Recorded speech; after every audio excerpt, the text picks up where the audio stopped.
This is Pam Electric Ghost, and we're live on the air with Ethan Felizzari-Castillo. I hope I That's got it it. right. You said it And great. you're a director, producer, writer. We're going to talk about the state of indie film, theater, and music, which is something I'm really into because I'm a big time into talking to emerging artists. The podcast started with singer-songwriters, and we branched into film directors and actors and writers, anybody who's a creative. So It's this is amazing. something that we're always really love talking to creative people, and this is going to be a cool conversation. But before we get to the depth of that, one of the things the question I ask every guest on the show is like, what motivates you, and why do you do what you do? Oh man, what motivates me honestly is it's really just the idea of like creating art that's gonna last. I really love the fact, especially in the film medium, but really honestly everywhere, but in the film medium, you have the ability to make something that's going to be there forever. And I Mhm. think there's something really special about that. Music, I think is very similar in that state too. So to me, that's something that really drives me is the idea that like the current state of whatever I'm creating, that mindset that I'm in, I get to Yeah, like bottle up in a yeah, way and like yeah. yeah, Step and like over make that into a thing. It's really inspiring to me. I don't know if that's the sole thing that inspires me. I think my family inspires me and my upbringing inspires me, but that is something that especially as of late really been thinking about more. Yeah. I think it's important to kind of capture that. Yeah. It's a super important. Because like as an artist, I tend to be more experimental with kind of fusion, prog rock type of mindset. And that mindset sometimes it's like it's in the moment. It's like the Yeah, happy accident, and you can't catch it on tape. Take 3 or 4 might be better than take 99. that's And it. we're kind of into this idea that if you're in that flow state and you capture it, well, that is the song, right? Yeah, It is that's that point. exactly right, man. Yeah, That's and it's like exactly where our right. Yeah, stories could be 4 minutes, or it could be 15 minutes. Like we're back in the Proud Rock, we could take 20 minutes, to sure, do a song, but we're trying to tell a story, and it's in a more encapsulated, not as big as the stories that you can tell on film. But sure. in the mind frame, it still can be that big because it can stick in people's minds as like A a hundred sound. percent. 100%. And I mean, I think you have the same idea with theater as well, right? Like theater, you're making something that maybe it's not going to last forever in like a tangible sense, but it's going to last in someone's mind forever. And what you can do with that performance live, you'll never be able to do it quite the same way again. Which I Yeah, find so beautiful about. That's what I find so beautiful about film, theater, and music, right? It's just like it's art in general. It doesn't matter what form it is. I mean, it could even be something as like cooking, you know what I mean? yeah. Cooking Well, food, cooking like is at a point in time because like you can make a yeah, recipe, but there's certain like days that you make it, that it comes out better than other days. it comes out in the exactly. So it's like I think there's something so beautiful. That's what drives I think so many artists, even if we don't always say it, that feeling that you feel when you've made something, there's almost nothing better than that. There's like something so euphoric about it. Yeah, It's like why it's very creative cathartic for me, yeah, me too. That's what I was because gonna I say. have Yeah, this bedroom 100%. studio because I like to create all the time. So I've got all I'm a keyboardist, synthesis. I'm a sound designer. So I spend hours just taking sine waves and ramp waves and Playing just around. trying to Yeah. get a tone I love out that. of my modes, trying to build a I love tone that. before I even use it. And it's kind of maybe like a film director trying to get that lens or that shot by the different lighting and trying to focus on, what that shot's going to be like, right? That's it. Yeah. And then the whole art direction of it, and then the mechanics of all the things that you have around you, all the team members that can help your vision. And then like what if the lighting guy has a different idea than you? You know? Yeah. So it's like 100%. does it work or does it not work? And then you're looking at like, oh, does this take better than that take, or what does it change? Wonder like Yeah. how does that feel when you're doing that kind of work? Oh, man. I mean, I think with film, it's so interesting because film is unlike certain aspects of music.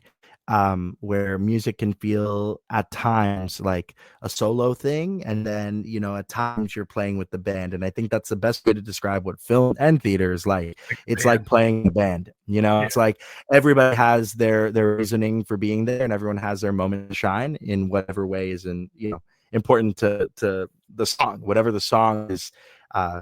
You're in service to the piece that you're playing when you're playing in a band, right? So whether you're a keyboardist or guitar player, bassist or drummer, like everybody is equally as important, because you're building what that song is supposed to be. And the same thing goes for film. I mean, film, it's like you're trying to find those moments, but it comes best when it's like everyone is moving and working on all cylinders when you're playing like a band. And it's really cool when a movie and a piece of theater are like really working. Everybody is moving at in perfect sync with one another. They're like, they're in tune with each other. It's like that's it, man. That's it, dude. And I I play music as well, for fun mainly, but when I play live, I also play keys, and I'm playing live, and there's that moment where you can look at your fellow bandmates and you could just be like, you sound really good right now. It's like tonight, like when you're on it, like you got that thing. Like there's something so unbelievably special about that. And on a film set, when you can capture that energy and everyone's moving well, the actors, the lights, and that's what a good team does for you, right? Just like that's what a good band does for you. And that's what it's like you have that team, right? Like when you have that common goal. A lot of times, like on films, like do you keep the same lighting people, the same film camera people, because you want to keep the consistency, or do you like to change it up? It depends. It depends on the project. I often find that I like to let the project tell me what it's going to need. I think just like a band, there are people who are going to have certain strengths. Like I know saxophonists who are just like, oh, the way they rip this solo, or this guitar player, the way he just plays so gently when he's playing this song. Like I know it's going to feel right for this moment, whatever it is. It's the same idea when it comes to film, right? It's like there's going to be moments where I can work with the same people and over and over and over again. And there's people that understand my language and can adapt. But there's also times where you feel like, let me bring in this other person. What happens here when we start improvising together, when we start going back and forth together? How, as filmmakers, can we work together to make something really special? So, I have my core group of people that I love to work with, but every project is so different and every project requires something different. So I'm always open to working with new teams and going into treading into new territory. Yeah, because like Bowie used to always say he didn't feel like an artist unless he's treading water a little bit. That's exactly it. And you know what? There's also this element, I think, with filmmaking that like everyone's bringing in their own unique perspectives. So when you have other people with varying perspectives coming in and giving something really special, adding something of really great value to the production, it's unbelievable, what the right person can do in that right moment. So it's good, I think, to switch it up and play around with a lot of different people, and because that's what it is at the end of the day, right? We get so lucky that like film or arts can be, any creative job, if it can be your job, what better job in the world is there? You get to play all day. You get to act like you get to make up a new world. You get to enter into another person's life. And music is the same way in that front too, right? It's like it's all creative feels, just you have the ability to see the world from a different perspective, and there's truly nothing better than that. So in terms of like writing, like since you're a writer and you're a producer and a director, do you like it when you're wearing all those hats on a project, and you're like a writer, producer, filmmaker, kind of like a Prince? He's like, I did it all. Well, I mean, or do you like to have like look at a script from somebody else and say, wow, how I can implement that? I'll be honest with you. I think directing, producing, and writing all together at the same time is extremely challenging. I often find that I do that when I write and direct something. I often find that I want to be a producer on the project. Now, one thing about me and one thing about the production is that our production company CK, the projects that we produce, we don't oftentimes just work on things like solo, right? Like we make something, we believe at the core that art is best made when you have a team. Mm. And that's what I do all the time. So I'm never the sole producer. I may have director, producer, writer credit, but there's no way in hell that I'm gonna be a solo producer when I'm also directing or writing, because producing is so logistic. It very much so is in the film and the theater sense. There is so much creativity that goes into it, but there is also this like really important business aspect of it and logistical side of things that is kind of, it butts heads with your director side, right? Yeah, because the director hat says, why can't I do that? And then the producer, well, I got the budget. And you can't do this because you can't afford this, right? So it's like, and the writer, from a writing perspective, you're just thinking, it's all blue skies, right? It's all like, let me just make this thing, you know what I mean? And I think that's the key thing for me, is having that distinction and thinking of it in different phases, right? So if I'm wearing all three hats, like I am right now, right? So I'm working right now on my debut feature that I'm directing. So I've never directed a feature film. This is the first one I'm doing. It's a big leap for me. I've done, I've worked as a producer on a bunch of projects before. For directing a film of this magnitude is very large for me. The film's called Backyard Desert, and it's about a young Border Patrol agent who finds a teenage migrant in the Yuma Desert, Arizona, and it's sort of about how we see each other, right, at its core, like that message. It's a message about humanity.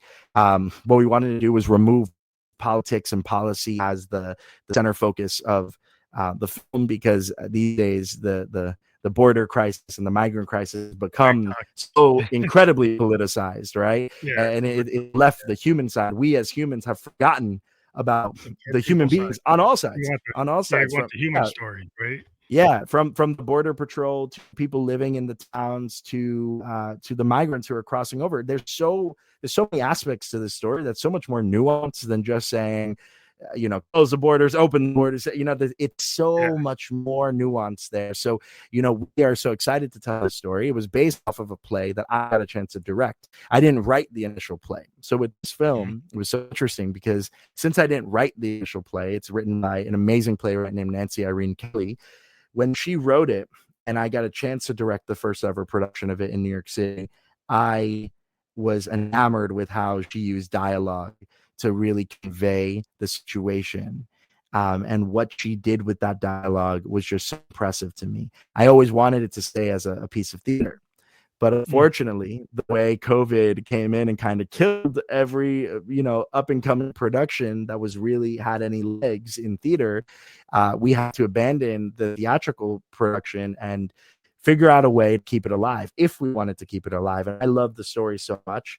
It's wild. We did the first production in 2018, and now 6+ years later, the film I think rings truer now than it ever did before, which is even wild to think about it. And what we did, and what was interesting, was I got the opportunity to adapt it with Nancy, so we did it together. And when we were adapting it, we thought about it in phases, right? So we adapted it thinking, let's make this into a movie, not how much money are we going to have to make it. Let's just make the movie in the way we think we know how to tell the story. How do we grab it from the stage and expand upon and make it colorful, make it this beautiful, real, on location story? And we took about 2 years to really get it right. We got it where we think now it's right. And then came time for me to wear that director hat a little bit, start thinking, okay, if I'm going to direct this film, what is the overall look going to be? What is the vibe going to be? What's that feel going to be? But then very quickly, I had to put that director hat to sleep because I could not, I have to focus on how am I going to get this money and how are we going to make this thing actually happen? This is an idea. How do we now formulate the team? And as a producer, the main job, one of your main jobs when you're starting a production is not just developing the script to be at its best possible, final version, but it's also getting the right personnel to make the project happen, doing it in a way that's going to be cost efficient. And that's what we've done. We took about a year and a half to then go in and properly produce this thing and like really get this thing moving. And now we're still in a phase, you know, right now today and at the start of February, we're still in a phase where we're like any other independent film. You're always looking for money. You're never done with an independent film. When you're working outside of the studio system, you're still constantly fundraising. You're always trying to get, you know, friends or people involved, people to invest in the project. And with a project like ours that has a decent sized budget, every dollar is really helping us, right? So as a producer, I have to go all that. But now we're getting closer to when we're shooting. So while we're still fundraising and I'm still wearing that producer hat, I have to introduce that director hat. So now I'm in that third phase of me as a person. I was the writer thinking blue sky. I was the producer thinking logistically. And now I have to think creatively. How do I, in a really emotionally available way, tell this story that is so important? And then there's all this timely aspect to it because of the state of the current world. So, and not just in this country, really the state of just human beings in this world, how we see our neighbor and our people in this world, how we're all viewing each other. So now creatively, I have to say, how do I grab this story that I know works on stage? How do I transfer it into film? And as a director, the beautiful part is you have a great team. We have a great director of photography, cinematographer, right? Luke Pengeli, who is doing some amazing work, and he has a lot of say in what that vision and what that look is like. And our production designer, Alessandra, she has a lot of say in what that feels like. So now I get to work on that creative side. But yeah, man, it is an interesting thing to wear all three of those hats. I don't always recommend it. I'm working on other projects. I'm working on a web series that I'm just producing. I'm working on another feature that I'm just producing. And, there's a time and place when you can wear all three, but wearing all three means no sleep for many, many months, maybe many years. But I love it. I wouldn't trade it. But what they can, like, as an artist, sometimes like constraints can lead to certain creative decisions. Like if I'm using a certain artistic tool as a musician, right? Yeah. And it's like if I have a synthesizer that's monophonic versus polyphonic, then I can only do like one note at a time. I have 100%. To figure out how I'm gonna weave that through that versus like, oh, I could just use something with like unlimited polyphony. But then like that's different than like I use a Hammond B3 versus using like a Moog, mini Moog. Like, so it's like what choices I have to make in terms of what I'm going to do with the sound and what constraints I have.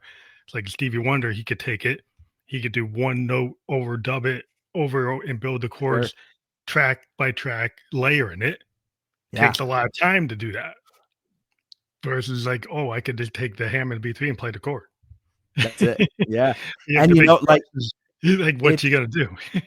It's so interesting because that relates to so many things, I think, for any artist, and I think can resonate with so many artists, right? It's like there are sometimes constraints or budgeting or circumstance feels like someone has me locked up and I can't break free and express myself. But other times it's when your most creative elements come out, right? So it's so interesting. I mean, I think about that often. I was having a great call today with our line producer, who handles the line producer handling like budgets and logistics for the day-to-day operations, and with my other producers, Stephanie and Adam. And we were having a conversation about, not sacrificing my vision as a director. And I had to have that early conversation of like, what am I willing to sacrifice? Like, what am I actually willing to now before we even shoot this thing? What am I willing to say? It's okay. We don't have to capture it. Right. Because whether I use it or not is almost a different conversation because I can decide that later on. But if I don't shoot it, if I don't shoot it, I don't have it. Right. It's just like, exactly, man. Exactly. So it's like, I find myself in that interesting place where like I'm using constraints that I'm also partially setting on myself as a producer. I'm using that to my advantage and to hopefully allow me to be more creative and find other ways to do it, right? If something shot is too expensive or a shot is too dangerous or something is too too extensive, or it's going to take us too much time. We only have a certain amount of time. Okay, great. How do I not cut it, but instead utilize my creativity of the team to be able to still tell it in a really interesting way?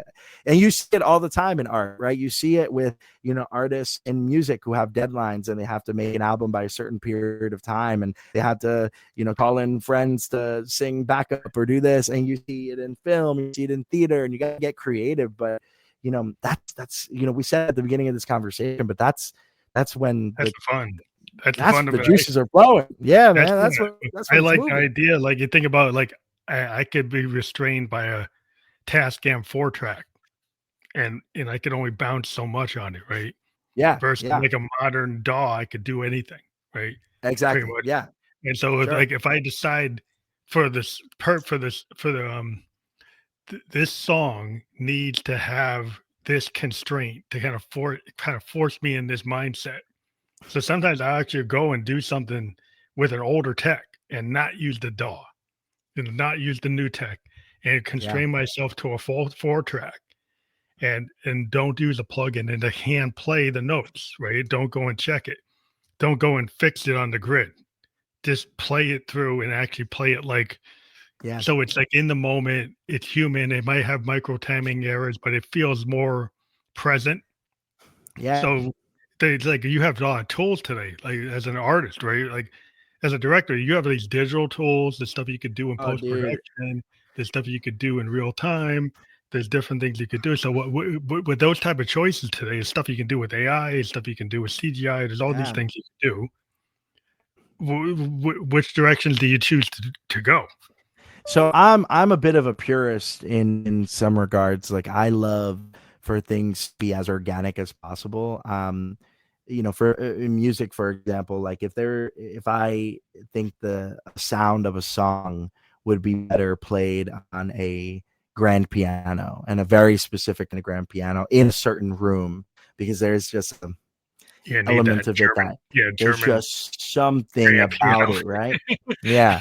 If I know that can't be replicated fully, and there's a way I can do it. It might be a little harder, but there is a way that I can make it happen. I tend to like to go for those things, even if it's a little bit harder. Now, I also, I like to think logistically and realistically. I think, in a perfect world, when I'm working on projects, hopefully in the future, I'm working on projects that are larger in scale, larger in budget. I hope that I can play with more money that gives me the freedom to do whatever I want to do, and that hard shot, I'll make it work. But there's so many tools these days to like help me capture that in the best possible way that's going to make sense realistically for everybody.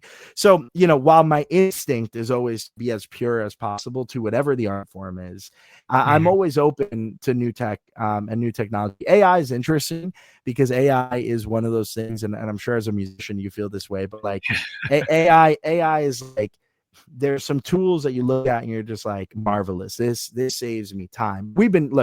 The conversation on AI is growing in a way because now there's consumer facing products. There's been AI and stuff for years and years and years now, right? And we've been utilizing AI in the film side. We're using it for editing softwares for years. There's been some sort of AI that's helping do stuff, whether that's like syncing or tracking. I mean, even if you think of music, right, just getting something in time and having things auto snap together, you're using some sort of digital intelligence to do that. Quantizing has been around. We've been using that for a while, for years, right? So it's like, I mean, Melodyne and Autotune and all these things, right? Like, these aren't necessarily new things, but just the way in which we can go about it, I feel like, are new, and they're easier than ever. And I think, AI, I'm not one of those filmmakers who's like absolutely avidly 100% calling for the end of AI. I think that there's a time and place, and I think there's a tool.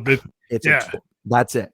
It is a tool. It's a palette. It's a brush, right? That's it, man. That's it. I don't use. I would love to use a $50,000 crane for a specific shot, but I can't. So instead, what I do is I use a really amazing drone that's going to get me something very similar. Yeah. Maybe Use the I'll tech that you notice. can use. Yeah. Yeah, I'll notice the difference. I'll notice that the movement feels a little more mechanical, where the other one had this like More this flowing. softness to it, or that, you know, I'll notice something, but maybe the audience won't. And I have to use what the tool I have available for me. And I think the AI and other tech is the same idea. It's like I don't dismiss it, but I also don't rely on it. And I think that's the dangerous part about it. But I think the danger is when you see writers, you know, saying well, they wrote pretty much their book all with prompts. Right? And that to me is scary. Like that to me is where about a like, musician that said they wrote the whole song with prompts and they actually didn't play a note on their guitar or their bass or their horn or anything. And I was like, okay, well, you're more of a producer, right? Yeah. Rather than a musician. And I think the line sometimes crosses where people are using tools and it's like, okay, this person is a really good producer. They're a good DJ, but they're not the same as somebody sitting there in like Miles Davis or Weather Report. Playing it. And if you try to say that we don't need a weather report anymore, we don't need like John Coltrane Quartet, we don't need that type of thing. I'm always going to argue, like, I think you can have all those things. I just have a problem with some of the tech bros try to say they can supplant.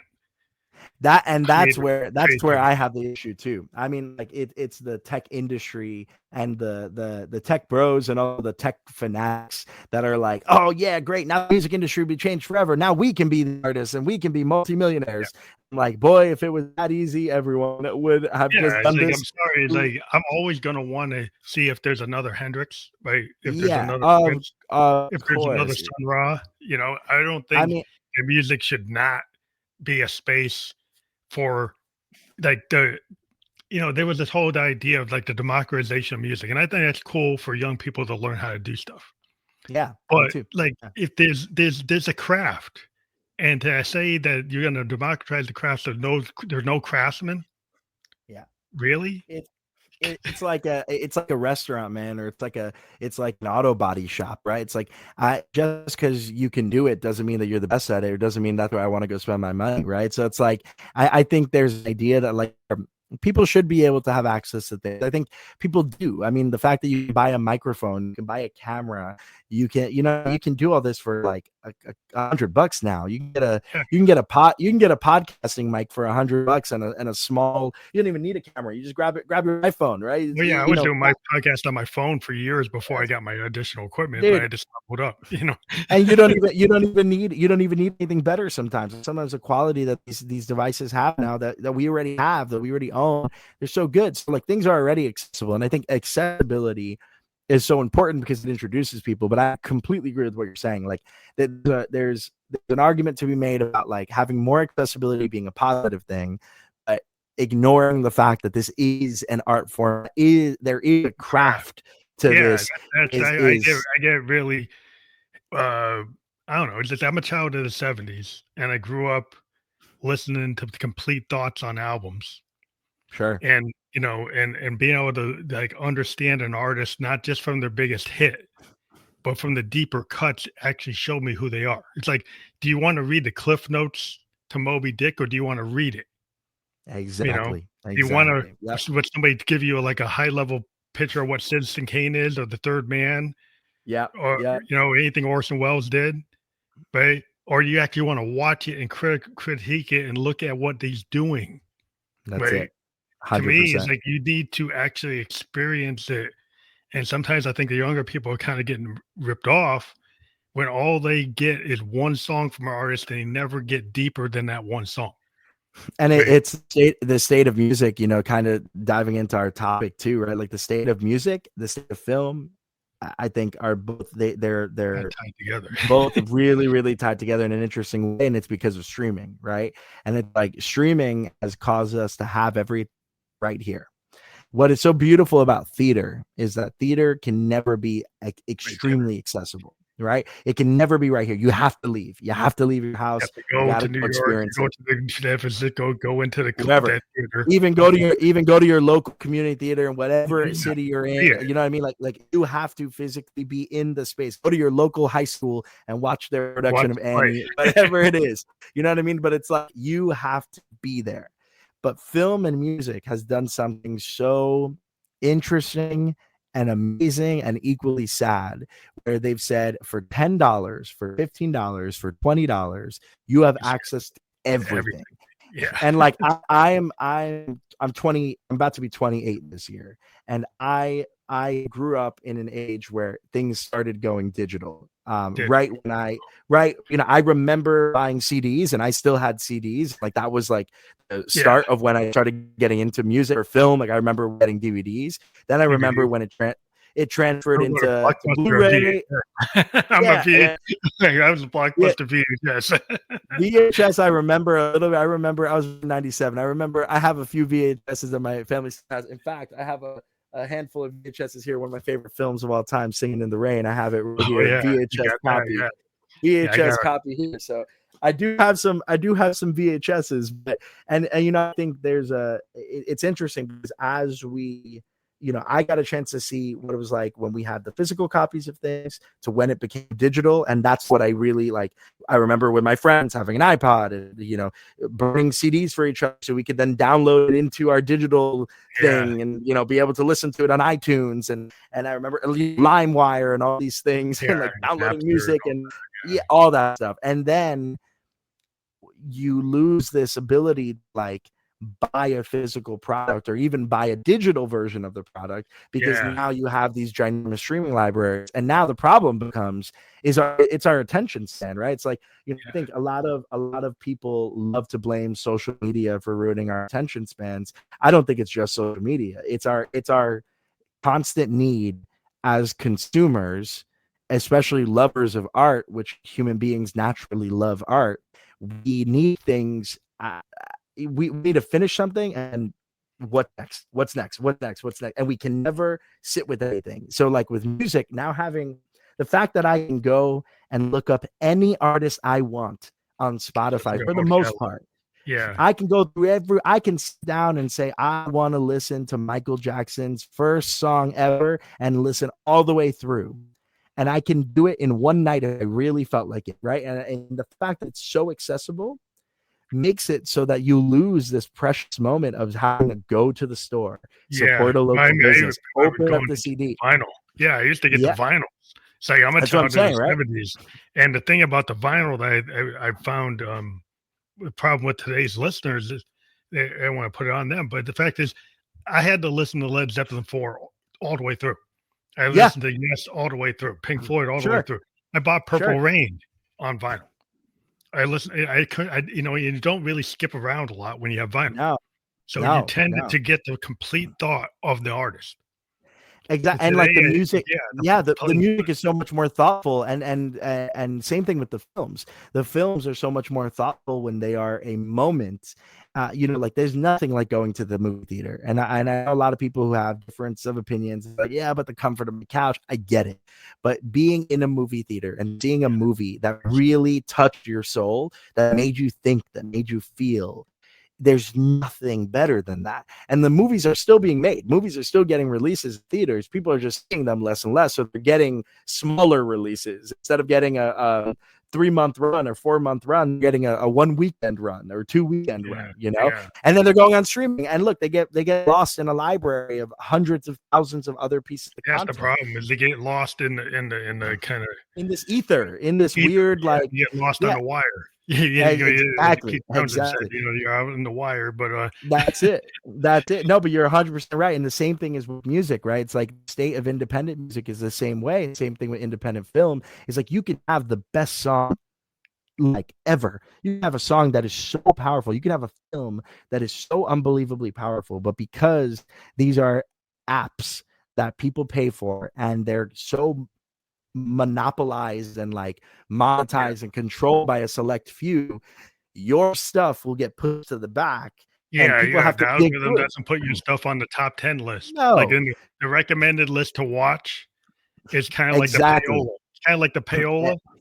Exactly. And that's The what I'm radio saying. station. Yes, 100%. And that's the problem. That's what we have, right? So we have this era of music and film and art where it's so people are just not able to sit with stuff anymore. Like when I go to a movie theater, I can't just watch the next thing right away.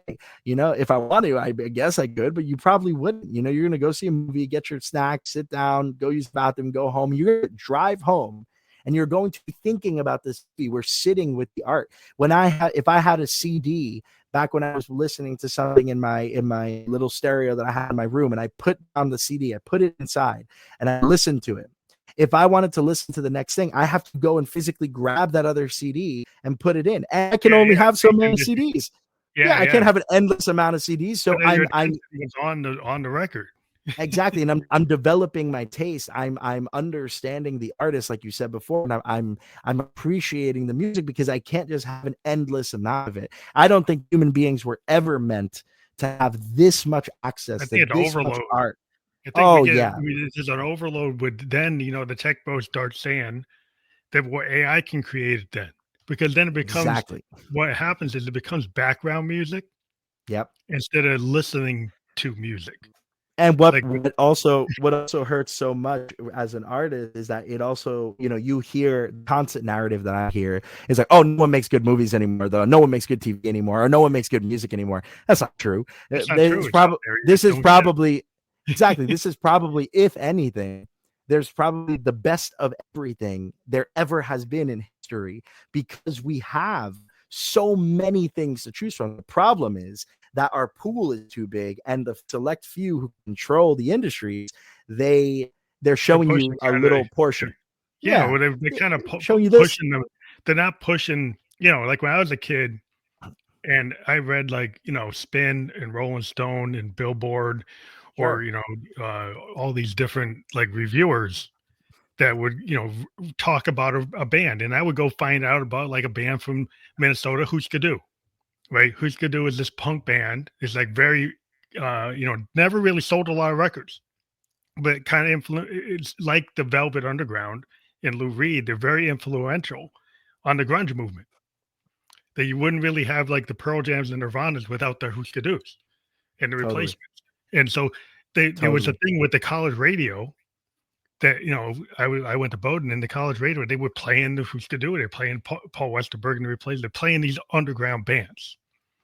Right, there was kind of pre-punk bands. So we like post-punk, pre-grunge stuff, and today where that stuff exists. I find bands and I interview. I find these underground bands. That's what I do on the show. But it's like people aren't looking for them unless, you know, there's some kids looking for them, but it's just not getting publicized. No, it's not getting publicized, and it's not getting publicized the same way. Like, it's unfortunate because, again, with this much access to independent art and this much stuff that's being created, because it's so much music out there, so many filmmakers out there, the fact that we're not getting a chance to be able to listen to it and see all these things is because it's too oversaturated. It's, you know, the industry has become about just, hey, this artist got 1,000 streams, this artist got 1,000 streams, this art, you know, and it's like it's less about the content. It's like the CBGBs. It's like the CBGB situation, right? You get a band like the Talking Heads, you get, you know, like the Ramones, and you get, you know, Patti Smith, and all these, like the Television in the same club, the variation of those bands, right? They're not all the same at all, right? Yeah. But the idea that you had that level of quality, and like, you know, that level of quality exists out there, but the algorithm doesn't put it up. No, and it doesn't allow it doesn't allow us to like, and that's the sad part. Like I'll go, you know, I live in New York, and I mean, I'll go into, you know, see a show at a local place, and, you know, Arlene's Grocery, Lower East Side. You go in, you see one of the best artists you've ever seen. You're like, wow, how hasn't this person blown up yet?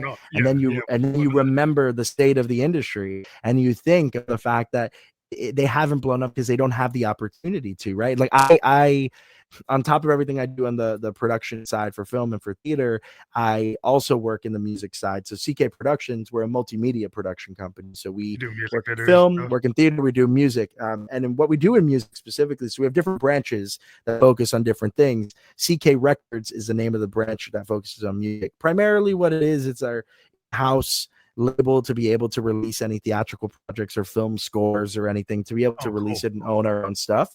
And it's a sort of a thing I wanted to do so that we can keep it within house, and we have a little team. That's a good idea. And then try to at least. And then additionally, we were managing artists for a very long time. We still work on some management teams. Very lucky to my best friend Rob Eberly. He's a fantastic artist who makes this really awesome, like, indie alternative pop, inspired by some really, really great artists, and it just fantastic music. And I work on his management team and help him out with some things when I can. He should come on the podcast. I should interview him. He should. I'll send you his information. We'll get him on. But he is absolutely fantastic, and he makes music that's really personal, and it really it also commercial. One of the things that I found so interesting about it is that he's not reinventing the wheel, nor does he want to. He says, this is music I like to listen to. This is the music that I want to make. This is the music that feels really personal to me. So he's making music that just feels unique, but still feels familiar. It's a really great place to be. That's how you exactly. And that's how you want to get through, right? And then you see, I see moments where I get to celebrate with him, major milestones in his career, and then it'll just be like, and it's going up, and nothing, right? And it's because this industry has like almost levels, right? Especially now more than ever. Before, I think there used to be a path. There used to be like, okay, for get your songs played by some radio station, get your songs played by some DJs, or get friends to put it on playlists, and play local shows. Exactly. Like you could get on the train, you could get on it, and you keep going.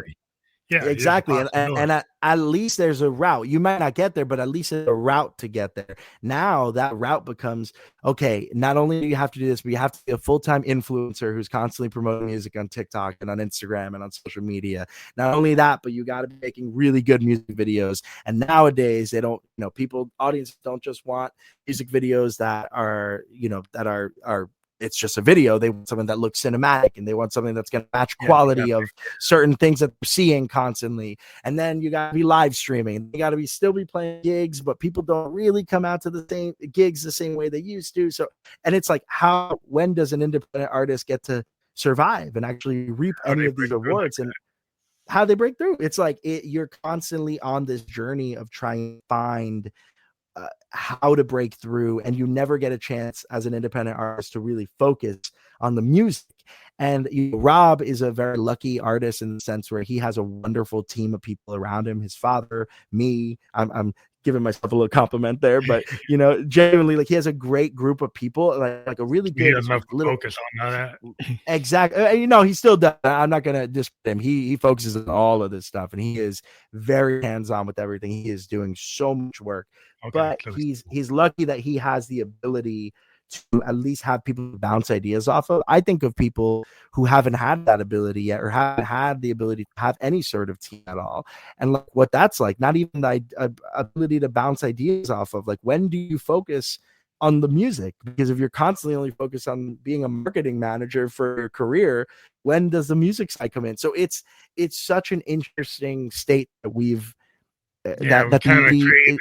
It's a situation where it seems like it sounds talking about like a teenage wasteland, and like this, it's like too much. It's like an overload, but it's this overload that overload everything. And then you're like, overloading everything, and that's kind of like what Townsend's like common themes that he was always talking. He actually talked about the net, like the Who's next album was supposed to be this rock opera called Lifehouse, about people who are connected to the net and are in these suits, and they were getting all their information through these wired transmissions, where basically is the internet. He's talking about this in like 73, 74. And there's an overload, and there's all kinds of problems. And, and it's like that. The whole is like we got fooled again. And look, we don't learn our lessons, right? Like anytime human beings do things like this in history, and try, I think like there's such good intention with something like a Spotify or a Netflix, right? Like the idea of accessibility, again, especially in communities that don't have the resources or the ability to see certain movies, or they live in an area that doesn't have movie theaters. Like, wow, now you have this ability to watch all these movies. As a lover of music, now I can listen to all this music for just this amount per month. There's so many pluses to the streaming side, but there's also so many negatives from the artist perspective, where it's like, it's just the curated art. Maybe that was people were like, oh, these Rolling Stone music editors, they had big heads or whatever. But there's a point, like I just somehow, if I go back to the stuff I was listening to in the 80s or in like 74, and I look at the record chart in 1974, the top 20, and I look at the chart now, I got a problem. It's very different. And you look at how, people used to be able to make money, right, off of music. Like, you used to be able to actually, and I'm not just saying like the largest stars, like even these artists that never broke into, like people, you could actually make a living off of being a touring artist. Yeah. Now, bands like the Replacements and stuff, they were in the Econoline van, bouncing from city to city. Yeah. How do you do that now? You know what I mean? How do you do that? How do you do that now? And now, like one of the strategies that we have with Rob that we've been really, really adamant about is like just growing by the 2-fan rule, right? Like, get 2 people, have them really love your stuff, and have them love it to a point. Yeah, he has a handful, which we're happy to see. But like, you get 2 people who love your stuff. You hope they show it to 2 more, and then you hope that it keeps growing, like that, it keeps multiplying in 2s. And I really firmly believe that theory is really, really true. Now it's just so slow. It's something that, sure, maybe you can get a few people to care about it, but somewhere along the way, as you open it up to more and more people are not going to, they're not going to care as much. Maybe they like the song, maybe they stream it, maybe they listen to it, add it to their playlist, sure. Which is why a lot of artists these days, independent artists, some of them have 300,000 streams. It's amazing. It's amazing to see. But do they have fans? Right? That's the difference. That's the problem. They might have that one song they stream, but they're not the super. They don't buy your CD. They don't buy your T-shirt. They don't show up at your show. They don't read the newsletter. So that's the problem. Which is where. Exactly. And it's where it was before, right? Like, before you had you wanted to listen to this, you wanted to even consider becoming a fan, you had to pay this guy $10 to get the CD. Even if you just wanted to consider being the fan, not even be the fan, you have to pay them $10. Give them the $10. Now you don't even have to give them any money, because now you're just giving them a stream. Sure, it's helping the numbers, but you're making a fraction of a penny, right? Like, off of a single stream. 300,000, like you make what, $300 or something? If that, yeah. So it's like before, if it was 99 cents, or it was $10, and you got a percent of that $10, and then you got your advance, and you're on the road, you're showing up the tours. You can make money. You can make money. Open it up for different bands, and you're getting exposed to different areas. And it's like, Tom Petty, when he had to go to Europe, he kind of broke in Europe, and then he came back, and then people still didn't like him. And they had somebody, they finally playing his stuff on the radio, and he started getting traction. But he got that DJ thing going on. But it's like, like you had to work. And it's still the same. It's so sad to see, but it's like, it's the same thing. The film industry too. Film industry is the same thing, where it's like, before you used to make your money off of having theatrical release, and theaters would never play you for a weekend. They'd play you for a few weekends, because no one ever looked at, now we look at movies, and if they don't make $100 million opening weekend, we're like, flop. It was a bad movie. The movie made nothing. You failed. And you're like, whoa, hold on, And now movies are so expensive, right? These big studios are making $700 million. The last Avatar movie, $800 million or whatever it was. Yeah. Also, and then I think with marketing ended up being $1 billion.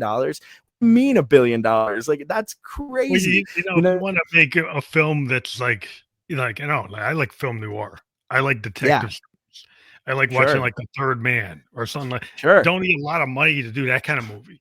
Right? No. Maybe you do it and like crazy with it, but I don't think you have to get anywhere near Avatar money for that. You definitely don't, and that's the problem. It's like it's a twofold problem. You have studios not properly thinking about what audiences actually want, and they're just making things that are hundreds of millions of dollars, thinking, okay, but if we make something hundreds of millions of dollars, it's a huge IP, all of these people are going to come and watch this movie. Sure, maybe you can make $1 billion, but why is making $1 billion so important? If I make $25 million movies and every single one of them make $10 million, isn't that overall just starting to become a better investment?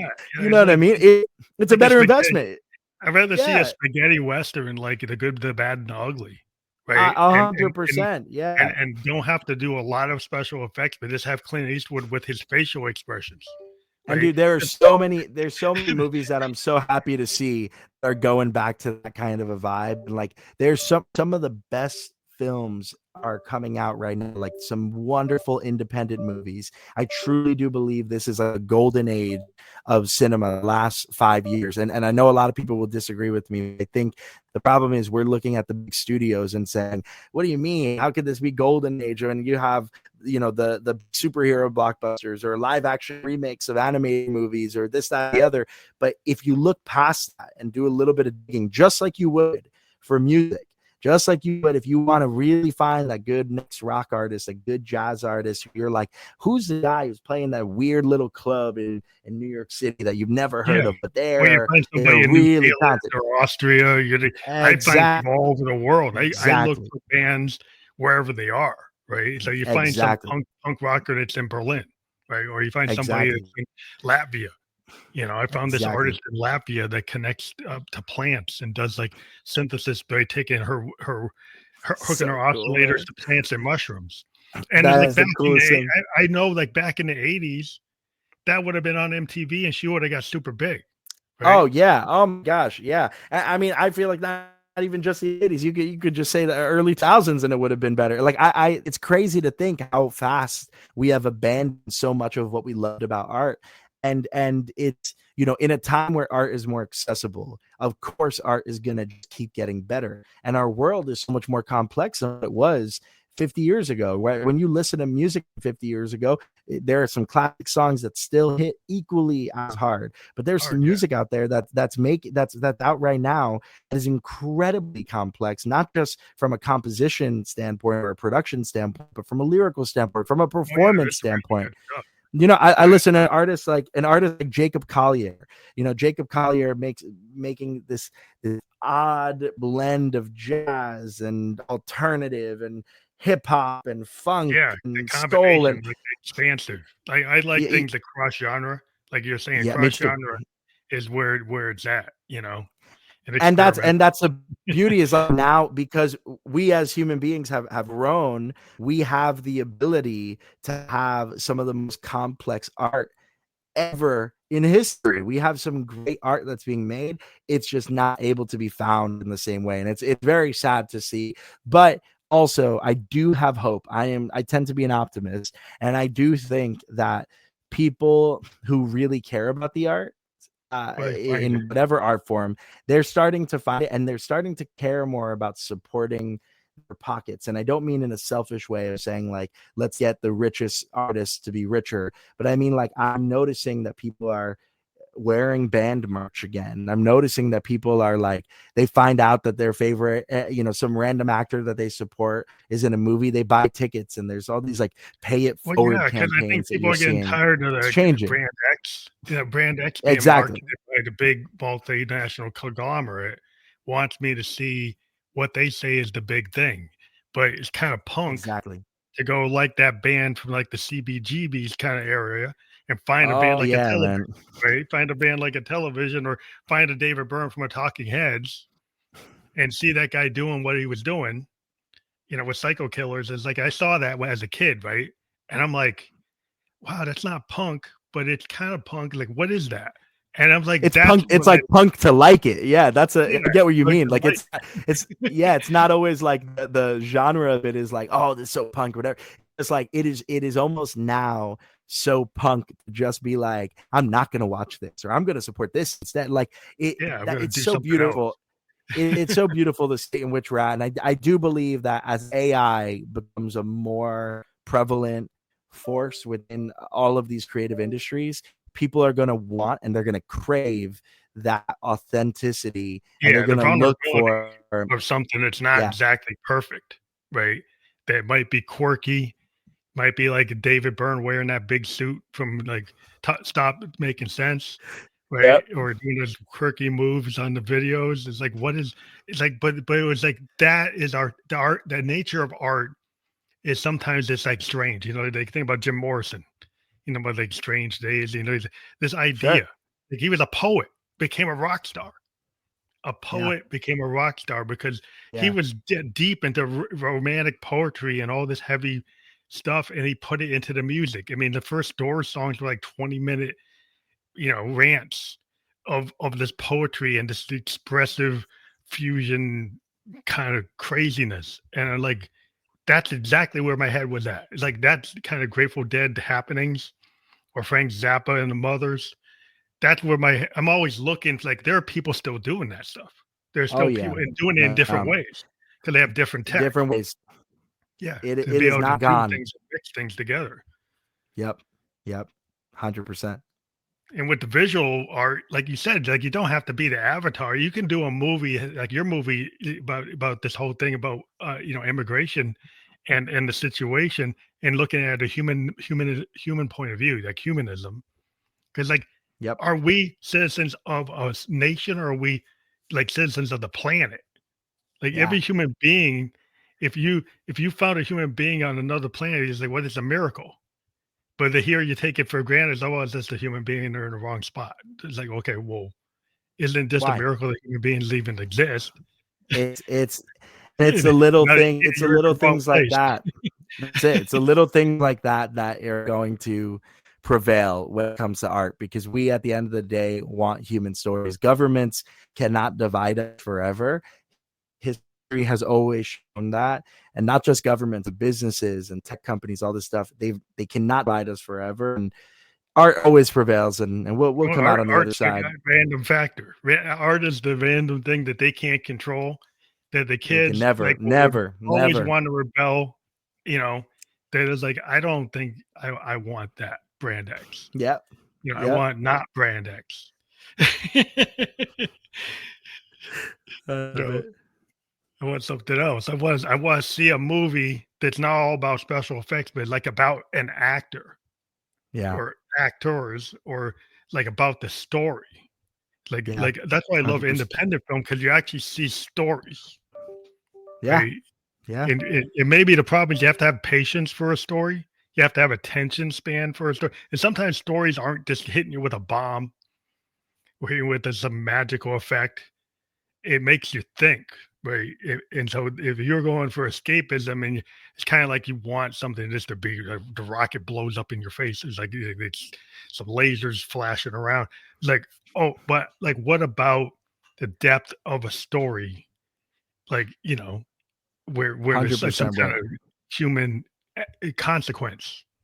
There's Like, an element of it that, yeah, it's just innately human. That's a beautiful part about independent art, is that it's more human than anything else. A brand that's using algorithms and spreadsheets can never create. yeah, yeah. And I think people are gonna want to go see that play in real time. They want to see an independent film because they're tired of of all the superheroes and space aliens and all this stuff. And they want to know like this is it a real romantic story, right? Yeah, Is it like yeah, it's a Betty Davis level story, like a, going back to 100%. the old movies. I'd like to watch TCM and watch like Jimmy Stewart, and watch Cary Yeah, Grant in all of these course. classic movies, even some of the silent movies, Yeah, Buster because Keaton starts they feel the yeah, most human. Even sometimes, even when you can, older films, when you can feel like they're acting and it kind of feels like a play and it feels maybe not as genuine. There's almost something about it that feels even more genuine because it feels like it's coming from yeah, a better yeah, place. Yeah, like Touch of 100%, Evil. Like I love Touch of Evil, Orson hundred Welles, percent. Yeah, and I look at yeah, it's the shadows and the yeah, camera and the lighting and the way Orson, they zoom in on him in certain places and show the kind of ugliness of it, and he's like doing that, showing, he's showing this kind of nature of like evil, Yeah, and it's like, wow, it's like he's making a statement, and that it's to me is amazing. like, that's It's more amazing. important than anything blowing up in my face. It's some magical space explosions, whatever. I want to see something with depth.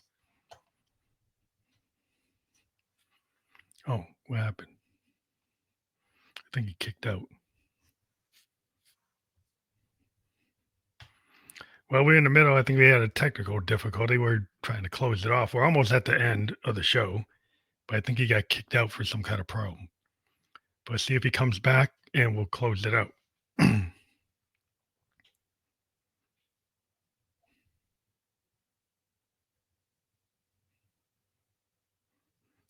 he doesn't come back, then I might close it out.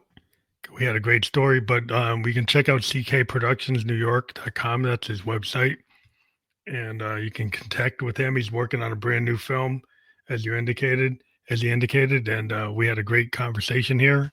He might have had a technical problem with his computer, but we were great to have Ethan Felizzari-Castillo, director, producer, writer. Oh, here he is. I'm back.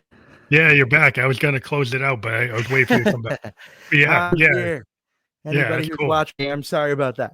I don't know Well, what that's happened. It well, just it's completely the tech. completely shut down on me. But hey, that's the new tech, man. That's what we were talking about before. Sometimes the analog stuff. Next time we got to do this in person or something, I guess. Yeah, yeah. But I think it's like great, wonderful conversation. And I was just bringing up your website, ckproductionnewyork.com Yeah, forward man. slash film. Yeah, that's that's our website, ckproductionsnewyork.com. We're, like I said before, we're a multimedia production company. What we care about most is creating art that is telling, it's telling stories from a perspective that we don't often hear, and highlighting stories from perspectives that often are not shared with the world. We feel like we like to consider ourselves cause-based filmmakers, where the movies and the theater and even a lot of the music that we work on, we like to think of it as like, what is this doing to benefit the world, and why is this thing needed? Consciousness.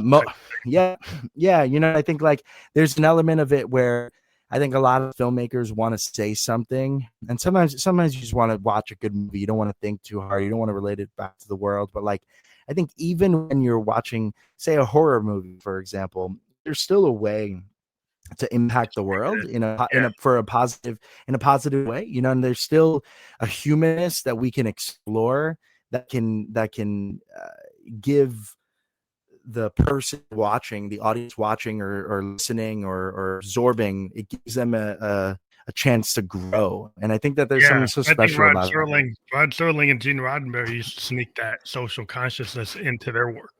They get them, Rod Serling, Monsters on Maple Street.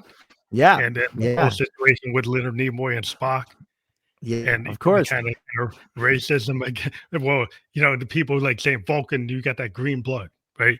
And so they were kind of sneaking this kind of things like, I mean, anti-Vulcan, So, well, what can you look at you look at movies like Star Wars, right? Like even something like Star Wars is inherently one of the most political movies that's ever been a big blockbuster, right? Like that's a movie talking about, the empire. I mean, like it can't get any clearer than that, right? And now, not to get too political with the world, but like you look at the current state of our world, and you look at what even the prequels were talking about with tariffs on trade routes and all the stuff. You just start looking at things and you're like, why is this like real world? It's because, art can be, you can immerse someone in a completely different world, whether it's music in a sonic way, you can do it in a visual way, but you can immerse people in a way that can still change them, have an effect on them, and simultaneously entertain them, right? Like it doesn't just have to be.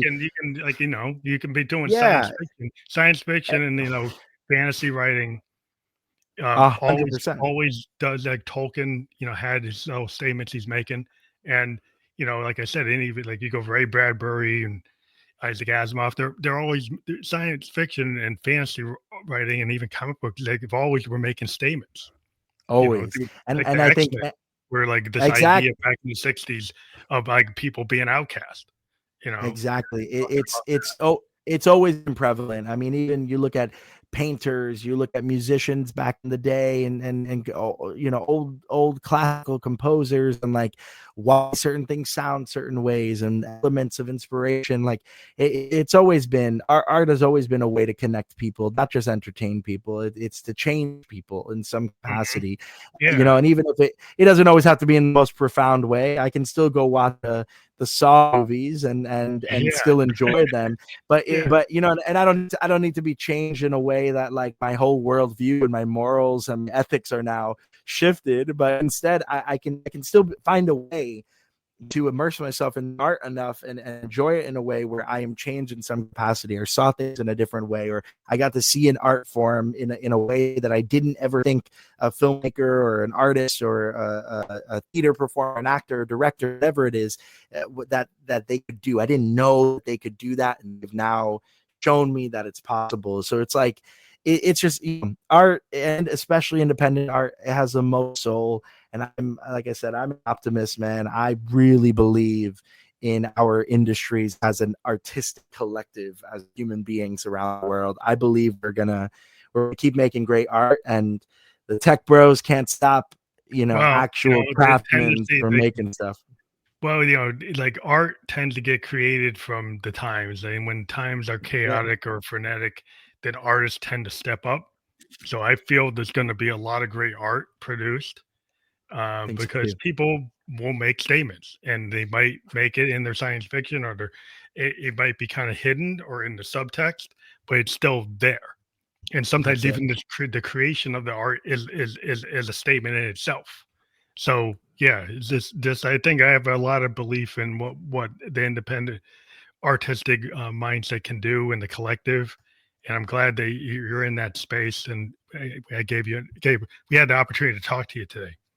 No, I appreciate it. I appreciate you giving me a platform to chat about my little indie projects. It needs every bit of support, and platforms like yours give creatives an opportunity to be able to find a new audience in any capacity. And I love connecting with fellow creatives, man. So it's been a true pleasure chatting with you today, man. For real. Yeah, we love to have people come back on. So like when your project is out there in the world, yeah, I'd love that. come back, and we will do like a premiere episode of your movie. Yeah, So that just would be come, amazing. yeah, I come would back and absolutely love that. I would absolutely love that. I'm gonna make sure that that I don't lose that contact, and I'm gonna hold you to that. I'm gonna be like, yeah, Phantom, yeah. If you want to bring, I'm coming back. we have multiple guests. You could bring the actor, you could bring the writer, you could bring a bunch Amazing. of people and do a like That's kind amazing. of big like thing. Cause I want to get into stuff Man, like that. I've always like tried to do that. I have people come back all the time, but like with a movie that hasn't come out yet, that would be really cool. So I'm that putting it out oh there. man, For that anyone would to do it. It'd be I cool.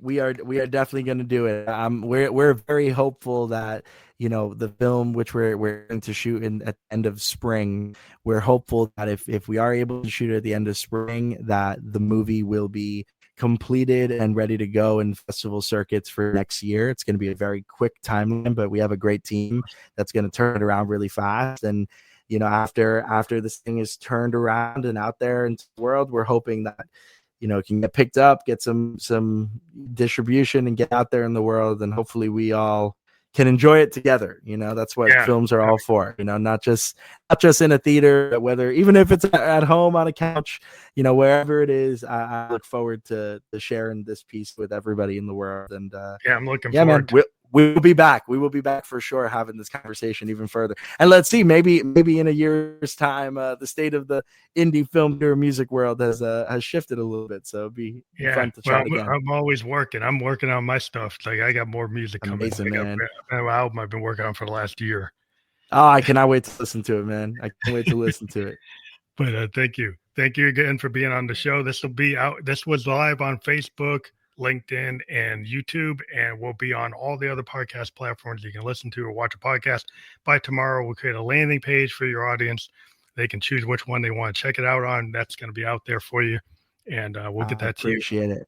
Thank you very much. Thank you for having me, my friend. Really appreciate it. Thank you all for listening. Thank you for, again, giving an independent art some time. It's really appreciated, man. Thank you so much. Thank you. Take care, my friend.